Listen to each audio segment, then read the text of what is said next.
Okay, today is day 343 trying to make another dollars. I'm still in the hospital right now, so I have no epic edition, no super epic vibe, but I'm fighting for my dreams.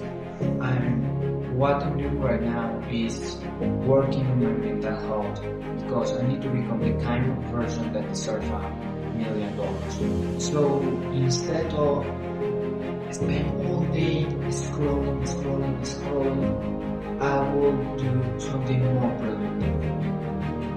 Working on myself, building the best version of me, and also reading a lot of books. That will help me to get a lot of knowledge. I'm paying some pictures and I also talk with my therapist and they are helping me to become the version of me that deserves $1 million. See you in day 342.